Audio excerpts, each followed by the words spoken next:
ओम शांति। आज बाप दादा के अव्यक्त रूप के चले हुए मधुर महावाक्य जिनको हमने प्रातः क्लास में सुना, उस पर अब हम मनन और चिंतन करेंगे। ये मुरली बाबा की ओरिजिनल 22 मार्च 1982 की है। बाबा ने आज अपने सर्वाधिकारी बच्चों को देखा है। बाबा कहते हैं, मैं श्रेष्ठ आत्माओं के लिए जो गायन है कि राज्य सत्ता और धर्म की सत्ता, दोनों सत्ता एक के हाथ में रहती है, जिसका सिंबल हम लोग देखते हैं कि उनको क्राउन, डबल क्राउन डेटीज कहा जाता है। लेकिन भविष्य प्रारब्ध का आधार वर्तमान श्रेष्ठ जीवन है। अब के राजे वही भविष्य में राज अधिकारी बन सकते हैं। अब की धारणा स्वरूप आत्माएं ही धर्म सत्ता प्राप्त कर सकती हैं। तो दोनों ही सत्ताएं हर एक ने अपने में कहाँ तक धारण की है। बाबा बच्चों के अंदर ये चेक कर रहे हैं। ये मुरली ही हमें जैसे किसी का कोई खुद रिजल्ट देखना चाहे तो देख सके, उसके ऊपर बाबा ने चलाई है। और ये बड़ी इम्पोर्टेंट मुरली है, क्योंकि हम पढ़ाई पढ़ते रहते हैं, लेकिन पढ़ाई का जो हमें फल मिलना है, जो रिज़ल्ट आना है, वो हमें बीच बीच में जानना ज़रूरी है। दुनिया के तो स्टडीज़ में उन्होंने एग्ज़ाम रखे होते हैं, 3 महीने के बाद एग्ज़ाम, 6 महीने के बाद एग्ज़ाम, 9 महीने के बाद एग्ज़ाम फाइनल, और बीच में भी स्कूल्स वाले मंथली टेस्ट लेते रहते हैं। यहाँ बाबा कहते हैं कि तुमको खुद ही अपने आप को चेक करते रहना है। तो हमारा जो भविष्य प्रारब्ध है, जो देवी देवताओं का स्वराज्य है, तो देवी देवताओं की विशेषता, मेन विशेषता यही है कि वहाँ धर्म सत्ता और राज्य सत्ता दोनों इकट्ठी रहती हैं। यानी महाराजा महारानी एवं उनकी प्रजा में नंबर वाइज धर्म सत्ता और राज सत्ता दोनों कंबाइंड रहती हैं। तो बाबा कहते हैं, और उसके बाद की जितनी भी सिविलाइजेशंस आई हैं, जितने भी राजे महाराजे हुए हैं या और राज सत्ताधारी हुए हैं, राजनीतिज्ञ हुए हैं, उनके वहाँ यही देखा गया है कि धर्म सत्ता अलग, राज सत्ता अलग। आप देखेंगे बाबा एग्जाम्पल देते हैं कि इंग्लैंड की क्वीन है, उसके पास राज सत्ता है, उसको हर हाईनेस या हर मैजेस्टी कहते हैं, लेकिन उसको हर होलीनेस नहीं कहते। और उसके साथ वही क्रिश्चियन धर्म के पोप जो हैं, उनको हिज होलीनेस कहते हैं, उनको हिज मैजेस्टी और हाईनेस नहीं कहते। श्री लक्ष्मी, श्री नारायण, श्री राम, श्री सीता को दोनों ही कहते हैं। तो बाबा ने कहा वो क्वालिफिकेशन जो महाराजा महारानी में थी, वो आपको यहीं धारण करनी है ना। तो इसलिए बाबा ने कहा अपने आप को चेक करो कि हम राज्य सत्ताधारी कहाँ तक बने हैं और धर्म की धारणा सत्ताधारी कहाँ तक बने हैं। तो इस मुरली का एक एक शब्द बहुत अटेंशन से नोट करके अपने साथ चेक करने। राज्य सत्ता अर्थात अधिकारी, अथॉरिटी स्वरूप। हाँ, राज्य सत्ता वाली आत्मा अपने अधिकार द्वारा जब चाहे, जैसे चाहे वैसे अपनी स्थूल और सूक्ष्म शक्तियों को चला सकती है। दूसरी निशानी, राज्य सत्ता वाले हर कार्य को लॉ एंड ऑर्डर द्वारा चला सकते हैं। देखिए दोनों बातें अपने जीवन में हमने देखनी है, क्योंकि सतयुग में किसी भी प्रकार का वेस्टेज नहीं है। हर चीज़ का सर्वश्रेष्ठ उपयोग होता है, बिल्कुल कायदे से होता है, इसीलिए उसको सतयुग कहते हैं। तो वहाँ पर समय का, शक्तियों का, साधनों का परफेक्ट उपयोग होता है। अब आप बाबा कहते हैं यहाँ तुमको वो संस्कार धारण करने हैं, यानी अधिकारी, अधीन नहीं, अथॉरिटी, और जिसको कहते हैं रूलिंग पावर। और रूलिंग पावर राजसत्ता, कंट्रोलिंग पावर धर्म सत्ता। तो बाबा कहते हैं राजसत्ता की बात हो रही है, तो जो हर आत्मा को देखना है कि मैं अपने स्थूल यानी दुनिया के जो हैं अवेलेबल और सूक्ष्म दोनों ही अपने साधनों को, समय इत्यादि को अथॉरिटी से अपनी मर्जी के अनुसार यथार्थ यूज़ करता हूँ। दूसरी बात, बाबा कहते हैं लॉ एंड ऑर्डर। यहाँ तो आप देखेंगे कई कई प्रकार के कायदे बनाए जाते हैं, कई प्रकार के कानून बनाए जाते हैं और उससे लॉ एंड ऑर्डर कायम करने की कोशिश की जाती है। फिर भी हर जगह कहते हैं लॉ एंड ऑर्डर की व्यवस्था बिगड़ी हुई है, लेकिन वहाँ स्वाभाविक महाराजा महारानी के स्वभाव में भी और नंबर वाइज उनकी प्रजा के स्वभाव में भी लॉ एंड ऑर्डर रहता है। और लॉ एंड ऑर्डर को धार्मिक शब्दों में कहा गया मर्यादाएं, मर्यादा पुरुषोत्तम। ये त्रेता युग के श्री राम की क्वालिफिकेशन है, तो सतयुग के महाराजाओं की क्या होगी। इसलिए भगवान कहता है हर चीज़ विधि पूर्वक चलती है। जैसे सम्मान देने की बात ही कर लें, यहाँ पर जो मनुष्य छोटे हैं, छोटे पद पर हैं, उनका यही आदत रहती है कि बड़े पद वाले को सम्मान ना दिया जाए, यहाँ तक कि उसका अपमान करने में वो अपनी अथॉरिटी समझते हैं। परमात्मा कहते हैं सतयुग जो मैं स्थापित करता हूँ, वहाँ जीव प्राणी तो क्या, वनस्पति तो क्या, प्रकृति भी अपनी मर्यादा में रहती है।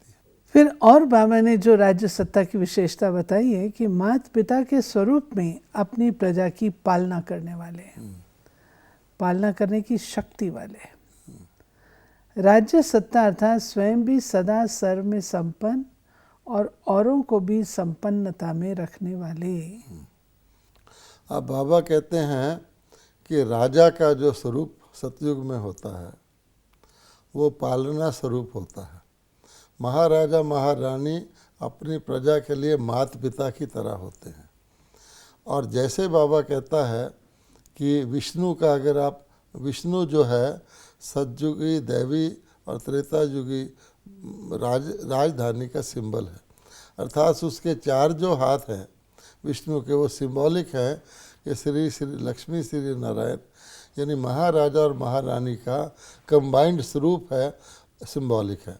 तो विष्णु को पालना स्वरूप कहा जाता है ना। ब्रह्मा जी के द्वारा स्थापना, विष्णु के जी के द्वारा नई सृष्टि की पालना। ऐसे नहीं कि आजकल की कलयुगी सृष्टि में जो पालना हो रही है, जो कि कम गरीबों के लिए कई प्रकार के, वो पालना भगवान की नहीं है। सतयुग में तो गरीबी का नाम निशान नहीं होता, लेकिन सच्ची पालना, और पालना सिर्फ धन से नहीं होती, पालना में सब कुछ आता है। तो बाबा कहते हैं सतयुगी महाराजा महारानी अपनी प्रजा के माता पिता की तरह पालना स्वरूप होते हैं। आप देखेंगे कि राजा की राजधानी की सफलता इस पर नहीं गिनी जाती कि महाराजा महारानी सुखी या खुश हैं, इस पर गिनी जाती है उनकी प्रजा का क्या हाल है। अगर उनकी प्रजा भी उतनी ही खुशहाल और सुखी है ना, कहा जाता है ना, राम राज्य के लिए कहा जाता है, बसे राम राजा राम प्रजा राम साहूकार है, बसे नगरी जिए दाता धर्म का उपकार। तो ये निशानी बताई गई है कि प्रजा के स्टेटस के अनुसार ही राजा राजधानी और राजा की सफलता या उसकी श्रेष्ठता गिनी जाती है। तो इसलिए बाबा ने यहाँ पालना स्वरूप कहा है कि वो तो वहाँ है, यहाँ तुमको वो क्वालिफिकेशन कहाँ तक धारण की है उसका बाबा ने वर्णन किया है। बाबा आगे बोले हैं कि राज्य सत्ता अर्थात सदा सर्व में संपन्न औरों को भी संपन्नता में रखने वाले, विशेष सर्व प्राप्तियां होंगी, सुख शांति आनंद प्रेम सर्व गुणों के खजानों से भरपूर, माता पिता के समान पालना की विशेषता। ये हमारे पूर्वज हैं, ये ऐसा अनुभव करें कि हमारे पूर्वज यानी हम इनकी छत्र छाया में आ गए तो बस जैसे एक बच्चा माता पिता की गोद में आकर के अपने निश्चिंत तीनों लोगों का मालिक समझता है, कोई चिंता नहीं रहती। इसी प्रकार से वहाँ के महाराजा महारानी होते हैं, हमको भी यहाँ देखना है। अब वो बाबा ने आगे वर्णन किया। इन्हीं आत्माओं द्वारा जीवन का सच्चा प्रेम जीवन की उन्नति का साधन प्राप्त हो सकता है, क्योंकि पालना द्वारा ही प्रेम और जीवन की उन्नति होती है। अब देखिए बाबा कहते हैं जो आपके संबंध संपर्क में आने वाले हैं, जो आपके बिल्कुल संबंधित लोग हैं, उनको कैसा फील होना चाहिए। ऐसा नहीं फील होना चाहिए कि हम किसी के जालिम के अंदर सज़ा भोग रहे हैं, हमारी तो इसने ज़िंदगी दूभर, जैसे आजकल लोग मजबूरी के कारण कई उनकी कमियों को कंट्रोल करके उनको एक्सप्लॉइट किए। नहीं, बाबा कहते हैं उनको ऐसे लगे कि हम, ये हमारे पूर्वज हैं, ये हमारे रक्षक हैं, इनके द्वारा ही हमारे को अति प्रेम और हमारी उन्नति का साधन प्राप्त होगा। ऐसी भावना उनके अंदर हमारे लिए रहे। आगे भी बाबा ने पालना की आज काफ़ी बातें कही हैं। हाँ, बाबा कहते हैं पालना द्वारा प्रेम और जीवन की उन्नति प्राप्त होती है।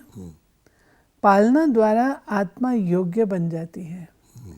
छोटा सा बच्चा भी पालना द्वारा अपनी जीवन की मंजिल को पहुंचने के लिए हिम्मतवान बन जाता है। अब देखिए, बच्चे की पालना पर ही डिपेंड करता है ना।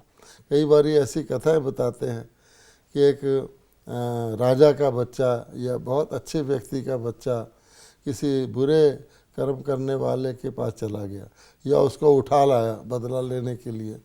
फिर उस अच्छे बच्चे के अंदर भी वो, उसकी पालना ऐसी होती है, उसके ऐसे संस्कार बन जाते हैं कि उसका जन्म की जो संस्कार थे वो दिखते ही नहीं और उसके ऐसे संस्कार खराब दिखने लग जाते हैं।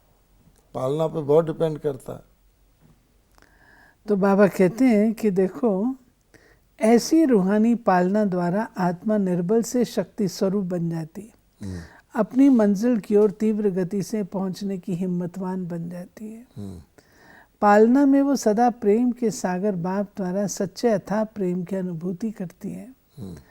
बाबा कहते हैं ऐसे सब संस्कार अपने में अनुभव करते हो। हाँ, ये देखिए, हम सबको ये चेक करना है। अधीनता के संस्कार परिवर्तन हो, अधिकारीपन के संस्कार अनुभव करते हो, राज्य सत्ता के संस्कार भर गए। ये बाबा कहता है चेक करो कि मेरे अंदर वो जो इर्द गिर्द मेरे हैं वो मेरे बारे में कैसा महसूस कर रहे हैं। क्या उनको सचमुच हम ऐसी पालना दे रहे हैं जो उनकी कमज़ोरी भी भर करके वो हिम्मतवान बन रहे हैं, वो निराश भी आशा देखते हैं कि हमारे इनकी पालना के अंदर हमारा कल्याण हो रहा है। यहाँ भी कई करने आती है ना, जो बहनों से ट्रेनिंग लेती हैं, तो जिनसे जब वो वर्णन करती हैं कि मैं इतना लायक बन गई, तो याद करती हैं कि मुझे इस टीचर ने बहुत प्यार से ट्रेनिंग दी थी। तो बाबा कहते हैं हर एक के लिए ये लागू हो। बाबा कहते हैं राज्य सत्ता की जो भी निशानियां हैं वो अटल और अखंड होनी चाहिए। ये दूसरी बात है। पहले बाबा ने कहा ये होना चाहिए, राजा को पालना स्वरूप होना चाहिए। अब ये निशानियां हैं, लेकिन क्या ये निशानियां सदा रहती हैं या कभी आप अधिकारी हो जाते हो, कभी आप अधीन हो जाते हो? तो फिर तो नहीं रहेगी ना। कोई व्यक्ति कभी राजा हो कभी भिखारी हो, ये तो नहीं चलता ना। अधीन मैंने, बाबा ने एक ही कहा ना, मेरी प्रारब्ध क्या है तोल के देखो। राज्य अधिकारी हूँ व राज्य के अंदर रहने वाला। अधीन मैंने अंदर रहने वाला। पद तो मिलेगा, लेकिन ये होगा राज चलाने वाले का और एक राज चलाने वाले को देखने वाले का। ऐसा होता है ना, कई प्रकार रिंग के अंदर दो पहलवान लड़ते हैं और वो तो लड़ते हैं, लेकिन बाहर के देखने वाले बहुत होते हैं, वो ताली बजाने हैं कि भाई ये जीत रहा है, ये हार रहा है। तो बाबा कहता है तमाशा देखने वाले बनना चाहते हो या तमाशा करने वाले बनना चाहते हो, बाराती बनना चाहते हो या ब्राइड ग्रूम बनना चाहते हो? फिर बाबा ने कहा है कि बच्चे देखो, दूसरी धर्म सत्ता। हाँ, धर्म सत्ता। हर धारणा की शक्ति स्वयं में अनुभव करने वाली आत्मा। धर्म का मतलब ही होता है धारणा। हाँ, जैसे धर्म किसी के अपना नाम रख लिया वो धर्म नहीं है, धारणा ही धर्म है। पवित्रता की धारणा की शक्ति, पवित्रता की शक्ति से सदा परम पूज्य बन जाते हैं, इस पतित दुनिया को परिवर्तन कर लेते हैं। बाबा कहता है ब्रह्मा कुमार और कुमारियों में सबसे बड़ा धर्म और सबसे बड़ी धारणा की शक्ति क्या है वो बता रहा है। पवित्रता की शक्ति विकारों की अग्नि में जलती हुई आत्माओं को शीतल बना देती है। हाँ, पवित्रता की शक्ति आत्मा को अनेक जन्मों के विकर्मों के बंधन से छुड़ा देती है। नेत्रहीन को तीसरा नेत्र दे देती है। पवित्रता की शक्ति से सारे सृष्टि रूपी मकान को गिरने से थमा सकते हैं। ये बहुत अच्छी पॉइंट बाबा ने कही है। पवित्रता पिलर्स हैं जिसके आधार पर द्वापर से सृष्टि कुछ ना कुछ थमी हुई है। हाँ, पवित्रता लाइट का क्राउन है। ऐसे पवित्रता की धारणा ये है धर्म सत्ता। अब बाबा ने देखो कितनी बातें बताई हैं। सारे सृष्टि नाटक को सामने लाके बाबा ने कहा है कि सतयुग और त्रेता में तो है ही पवित्र देवताओं की दुनिया, पावन दुनिया, लेकिन द्वापर के बाद भी अगर दुनिया खड़ी है, कहा जाता है ना धर्म के 4 पांव होते हैं, फिर 3 रह जाते हैं, फिर 2 रह जाते हैं, फिर 1 पांव पर धर्म खड़ा रहता है, सृष्टि खड़ी रहती है, तो सृष्टि में 3/4 जो है अनराइटियसनेस फैल जाती है। तो बाबा ने कहा ये जो धर्म स्थापक आते हैं या जो सन्यासी आते हैं द्वापर के बाद, वो भी पवित्रता को धारण करते हैं जिसके आधार पर ये पुराना मकान गिरता नहीं, ये थमा रहता है, ये नहीं थमाते हैं। बाबा ने मुरलियों में वैसे महिमा की विस्तृत तौर पे एक्सप्लेन किया हुआ है कि सन्यासियों का क्या रोल है। ऐसे नहीं, यद्यपि बाबा कहता है कोई नेचुरल रोल नहीं है, सन्यास कोई आदिकाल का प्रवृत्ति मार्ग नहीं है, दुनिया सन्यास मार्ग से नहीं चलती, लेकिन फिर भी बाबा कहता है इनका एक विशेष रोल है। भारत में सन्यासी होते हैं, आप देखेंगे तो बाबा कहते हैं भारत जब विकारों की अग्नि में जल के मरने बिल्कुल जलने वाला था, उस समय ये सन्यास धर्म पैदा होता है और अपनी पवित्रता के बल से ये थमाते हैं। इसी प्रकार से और अन्य हिस्सों में दुनिया के धर्म नेता आते हैं, जिसको हम कहते हैं धर्म स्थापक, फाउंडर्स ऑफ रिलीजन, वो भी ताजी आत्माएं ऊपर से उतरती हैं तो अपनी पवित्रता की शक्ति से अपने अपने नंबर वाइज धर्म को स्थापित करती हैं और विश्व को थमाती हैं। मैं पढ़ना चाहूँगी। हाँ, धर्म सत्ता हर गुण की धारणा, हर गुण की विशेषता आत्मा में समाई हुई हो। धर्म सत्ता अर्थात धारणा की सत्ता। धर्म में 2 विशेषताएं होती हैं। हाँ, अब तो बाबा ने धर्म की भी विशेषताएं बताई हैं। धर्म सत्ता स्व को और सर्व को सहज परिवर्तन कर लेती है। परिवर्तन शक्ति स्पष्ट होगी। सारे चक्र में देखो, जो भी धर्म सत्ता वाली आत्माएं आई हैं, उन्हों की विशेषता है मनुष्य आत्माओं को परिवर्तन करना। साधारण मनुष्य से परिवर्तन हो, कोई बौद्धि, कोई क्रिश्चियन बना, कोई मठ पंथ वाले बने, लेकिन परिवर्तन तो हुए ना।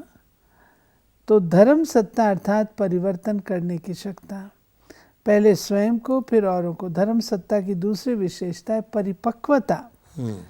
चाहे सितम हो, ग्लानि हो, अपोजिशन हो, लेकिन अपनी धारणा में परिपक्व रहे, ये धर्म सत्ता की विशेषता है। धर्म सत्ता वाले हर कर्म में निर्माण होंगे। ये तीसरी है। देखो बाबा ने दूसरी क्या बताई, परिपक्व। हमारे यहाँ इतिहास में आता है कि गुरु गोविंद सिंह के जो बच्चे थे उनको कहा गया कि तुम मुसलमान बन जाओ। उन्होंने अपने प्राण त्याग दिए, किसी को तो ईंटों की दीवार में जिंदा चिनवा दिया गया, पर उन्होंने अपना धर्म नहीं छोड़ा। कहा जाता ना, धरत पड़े पर धर्म न छोड़िए। कोई भी किसी भी धर्म का होगा तो उस धर्म सत्ता उसको उसमें इतना परिपक्व कर देती है, को जान दे देता है, पर अपने धर्म की खातिर कुर्बानी उसको पता नहीं लगती। बाबा कहते हैं तीसरी है ये, वे निर्माण होंगे। निर्माण स्थिति द्वारा हर गुण को प्रत्यक्ष कर सकेंगे। अब देखिए, राज सत्ता में बाबा ने कहा वो अथॉरिटी होंगे, अधिकारी होंगे, वहाँ वो अपने स्वमानधारी होंगे, अभिमानी नहीं होंगे, लेकिन स्वमानधारी होंगे। क्यों? कि उनके साथ धर्म सत्ता भी है। तो धर्म सत्ता और राज सत्ता का बैलेंस ऐसा बनता है जिसके अंदर अथॉरिटी भी है और निर्माणता भी है। इसलिए आप देखेंगे देवियों को दिखाया गया ना चित्रों में, देवियों के हाथ में अथॉरिटी का वो कोई अस्त्र शस्त्र दिखाते हैं, शक्ति का, लेकिन आँखों में उनके दया दिखाते हैं, हाथ में उनके वरदानी रूप दिखाते हैं। तो बाबा कहता है सतयुग के देवी देवता, विश्व महाराजन महारानी जितने अथॉरिटी थे उतने धर्म सत्ता के कारण नम्र थे, और उस अथॉरिटी का नेचुरली नम्रता से प्रयोग होता था। जितने उनके गुण थे वो नम्रता से प्रत्यक्ष होते थे। ये बाबा ने बहुत इम्पोर्टेंट पॉइंट कही है, क्योंकि इसके बाद के जो महाराजा महारानी आए वो नम्रता चली गई, धर्म सत्ता नहीं थी, इसलिए अभिमानी हो गए। इसलिए आप देखेंगे जितने युद्ध हुए हैं, बड़े बड़े महाराजाओं के युद्ध हुए हैं, वहाँ ब्लड शेड भी हुआ, हिंसा भी हुई, अभिमान के कारण। तो अपनी निर्माण स्थिति द्वारा हर गुण को प्रत्यक्ष कर सकेंगे। हाँ, जो भी ब्राह्मण कुल की धारणाएं हैं उन सब धारणाओं की शक्ति होना अर्थात धर्म सत्ताधारी होना। तो बाबा कहते दोनों का बैलेंस रखो। ये भी देखना है कि धर्म सत्ता हो, राज सत्ता हो, लेकिन दोनों का फिर परफेक्ट बैलेंस भी हो। तो बाबा कहते हैं यहाँ तो सब राजे बैठे हो ना, प्रजा बनाने वाले हो ना, स्वयं तो प्रजा नहीं हो ना, समझा, राजवंश की निशानी है। फिर याद प्यार दिया है बाबा ने, ऐसे राज्य सत्ता और धर्म सत्ता अधिकारी सदा संपन्न बन औरों को संपन्न बनाने वाले, परिवर्तन शक्ति द्वारा स्व परिवर्तन विश्व परिवर्तन करने वाली श्रेष्ठ आत्माएं, सारा कल्प महिमा और पूजन होने वाली पवित्र आत्माएं, सदा अपने पवित्रता के गुण द्वारा सर्व को गुणवान बनाने वाली गुण मूर्त आत्माओं को बाप दादा का याद प्यार और नमस्ते। फिर बाबा ने कहा है समय प्रमाण स्वयं को परिवर्तन करो। जब समय तीव्र गति में जा रहा है, परिवर्तन करने वाले तीव्र गति में नहीं होंगे तो समय परिवर्तन हो जाएगा, स्वयं कमी वाले ही रह जाएंगे। कमी वाली आत्माओं की निशानी है कमान। तो कमानधारी बनना है या छत्रधारी बनना है। अब आप देखेंगे कि देवी देवता जब उनके सिंहासन पर बैठे हुए दिखाते हैं तो उनके ऊपर एक छतर भी होता है। अब ये छतर किस चीज़ की निशानी है? ऐसा तो नहीं कि राजमहल में कोई धूप आती है जिसे अम्ब्रेला द्वारा बचाव कर रहे हैं या कोई बारिश आती है। ये छतर अर्थात छतर छाया। जैसे बाबा ने मुरली में पहले बताया कि उनकी छतर छाया के अंदर प्रजा जो है वो उसी प्रकार के दिव्य गुणों वाली सदा सुखी रहती है। लेकिन फिर उसकी भेंट में कमानधारी महाराजा महारानी भी दिखाए गए हैं। श्री राम को कमानधारी दिखाया गया है। तो वो कहते हैं उनके ऊपर भी छतर होता है, लेकिन उनकी शक्ति इतनी होती है सिर्फ कि वो 16 कला संपूर्ण से विश्व महाराजन बनते हैं। ये 2 कला कम होने से 14 कला होने से वो चंद्रवंशी हो जाते हैं। तो बाबा कहता है छतरी रहती है, लेकिन उनकी छतर छाया में आने वाले भी उसी प्रकार की प्रजा, यथा राजा तथा प्रजा, योद्धा रूप में ही, अर्थात संपूर्ण देवता बनने से कुछ कम मार्क्स वाले ही आते हैं। तो बाबा ने पूछा कमानधारी या छत्रधारी? हाँ, सूर्यवंशी बनना है ना, तो सूर्य सदा तेज होता है। ये भी इम्पोर्टेंट बाबा ने एक्सप्लेनेशन दिया। सूर्यवंशी क्यों कहते हैं, चंद्रवंशी क्यों कहते हैं? हाँ, सूर्य के अंतर में चंद्रमा शीतल गाया जाता है। तीव्र पुरुषार्थ अर्थात उड़ती कला वाले। सोचा और किया, ऐसा नहीं सोचा 1 वर्ष पहले किया दूसरे वर्ष में, नहीं। बाबा कहते हैं आगे बढ़ने का बहुत सहज साधन है। वो कौन सा? मेरा बाबा। यही एक लिफ्ट यूज़ करने नहीं आती। जब मेरा बाबा हुआ तो मैं उसमें समा गई। इतनी सहज लिफ्ट यूज़ करो, यूज़ करने वाले पहुंच जाते, देखने वाले सोचने वाले रह जाते। अब एक शब्द के स्मृति स्वरूप होकर सदा समर्थ आत्मा बन जाओ। फिर आज का वरदान है, मास्टर स्नेह के सागर बन, घृणा भाव को समाप्त करने वाले नॉलेजफुल भाव। नॉलेजफुल अर्थात ज्ञानी तो आत्मा बच्चे हर एक के प्रति मास्टर स्नेह के सागर होते हैं। उनके पास स्नेह के बिना और कुछ है ही नहीं। आजकल संपत्ति से भी ज़्यादा स्नेह की आवश्यकता है। देखिए बाबा ने बहुत इम्पोर्टेंट बात कही है। आज दुनिया में स्नेह नहीं है।